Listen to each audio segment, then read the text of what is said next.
warahmatullahi wabarakatuh. Hello everyone, we are from Group 4. We want to present about the material literal translation. But before we move on to the material, let me introduce ourselves first. Okay, the member of the group is, the first one is Sintia Putri, Silji, Agnia, Salima, Suci Maulani, and the last is me, Sintia Nuraini. And then the material. So the introduction of literal translation is that literal translation argues that the text rather than the word is often viewed as the key unit of translation. Number 1983 states that one word of search language text and a target language word in the translation rarely correspond semantically and grammatically hardly ever. And then next is varieties of close translation. First is word power translation.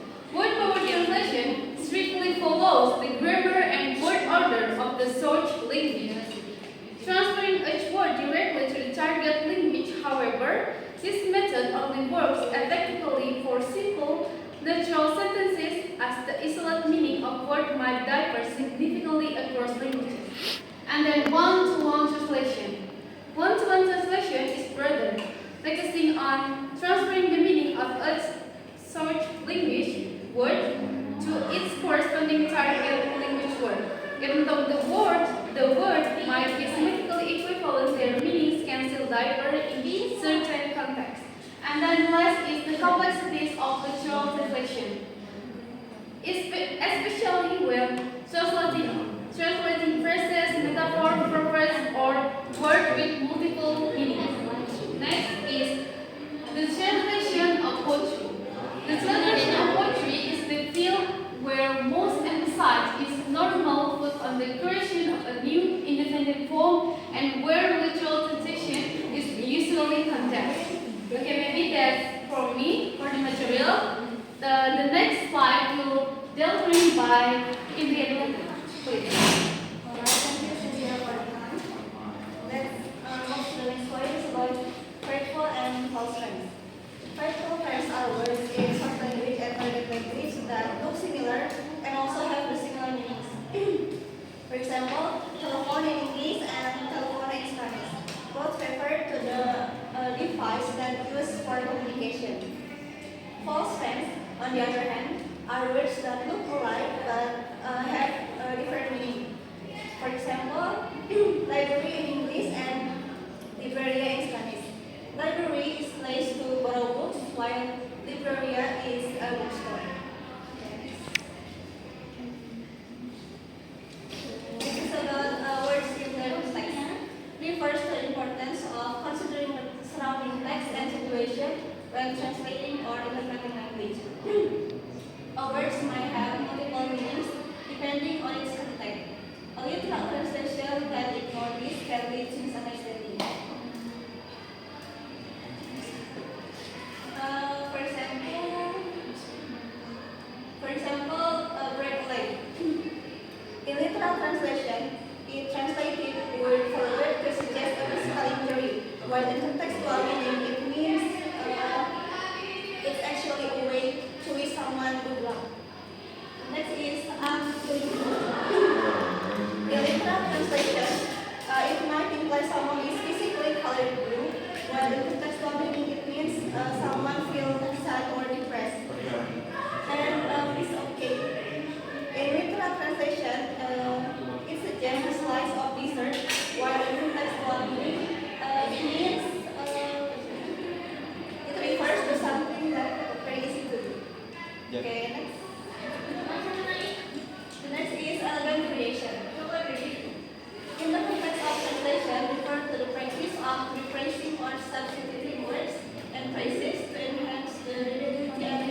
And then if we translate it back to English, it would be graduate. The text closely resembles the original and it indicates a good translation. Maybe that's all from me. Thank you. Thank you to Indri for delivering the material. The next presenter will deliver the material is Silji and Salima. Please. Okay, thank you, Sintia, for giving me the slide. The next slide is a second translation. This slide is some additional terms translated literally into Western European languages can often be confusing because they have different function in local structure. For example, president in many Western countries, the word president refers to the head of state in a republic. However, in some countries, the title might refer to the head of a company or organization rather than a nation leader. So, in literal translation, the president gave a national address. In context, if translated literally into a culture where president commonly refers to a company or company CEO, the sentence could cause confusion about whether it's referring to a business leader or a political figure. So in the sentence, president gave a national address. If we translate to other culture, in other Western European, the word president would might to confusing because the president have two meaning, both CEO or the leader of country. So next, contrast on literal translation.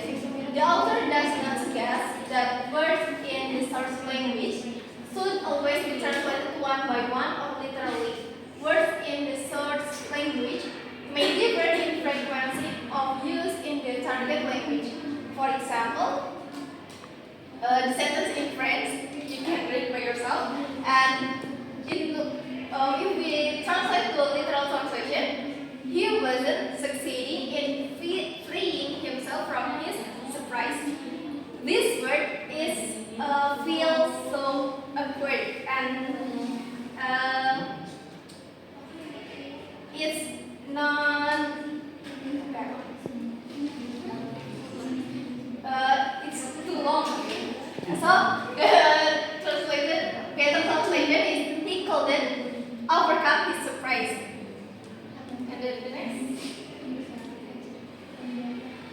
The natural translation.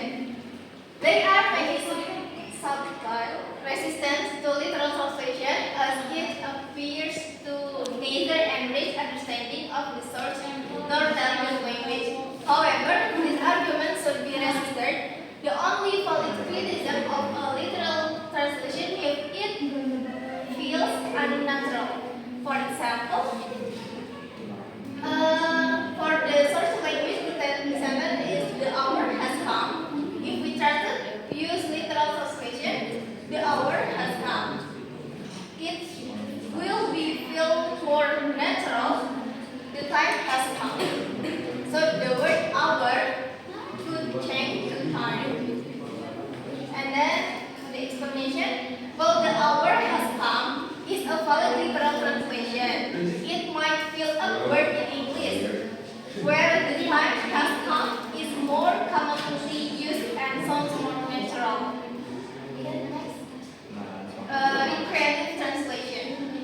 Recreative translation or contextual recreation, as the list in 1981, also it involves translating the code or subtext rather than the word.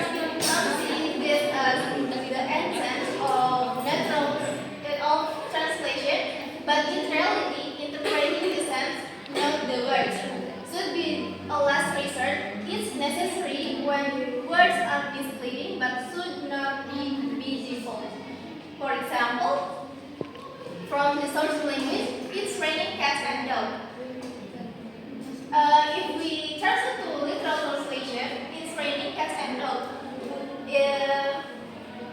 translate it to Indonesian, it means hujan. Ini hujan kucing dan anjing. So it's feel awkward and free. So the recreative translation is raining heavily. The meaning from this idea.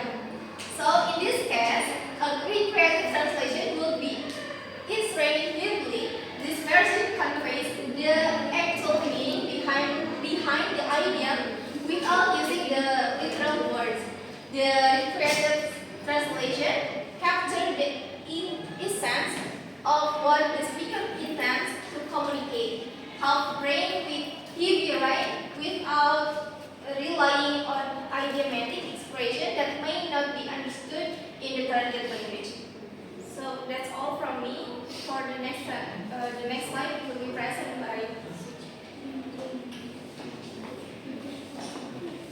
Alright, literary translation. In literary translation, translator often parodies and transforms colloquial style over the original text, which can lead to translation that stray from the original meaning. Instead of grappling with the complexity of the original language, they opt for simpler, more relaxed expression even when the original was not particularly relaxed.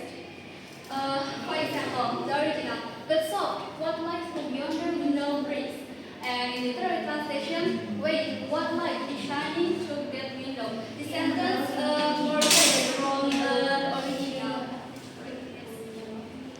The subtext discuss the concept of subtext in literature, particularly in the works of Ibsen. Michael Meyer argues that the key aspect of translation is conveying not just the literal words, but the underlying meaning that the original text implies. For example, the original is I'll just stay home tonight. The subtext translation, I'm feeling hurt and want to avoid the party. Alright, next. The notion of the equivalent word. The notion of the equivalent word translation occurs when a word or phrase in a static lacks a direct counterpart in the target language, requiring creative alternatives to convey the same idea or feeling. Example, original wabi-sabi, a Japanese term for finding beauty in imperfection. And in the translation, the translator says aesthetic appreciation of imperfection because wabi-sabi doesn't have a word equivalent in the target language. So the translation uses the process for translate the original text. And translation results refer to the outcomes of translating a text, which can include changes in meaning, style, or emotional impact due to the twist of words and structure. For example, the original is feeling good, and the translation result is feeling safe. Alright, that's all from me. Okay, thank you for all presented will contain the material. So the conclusion of this material is, according to the author, literal word-for-word translation is not recommended because it rarely corresponds semantically and grammatically hardly ever. In addition, it often causes misunderstanding, eliminates idiomatic function, eliminates meaning, and is not in accordance with the original text. Okay, maybe that's all that we can delivering to you all. Thank you for the attention, and I'm sorry for all the mistakes. Wassalamualaikum warahmatullahi wabarakatuh. Waalaikumsalam.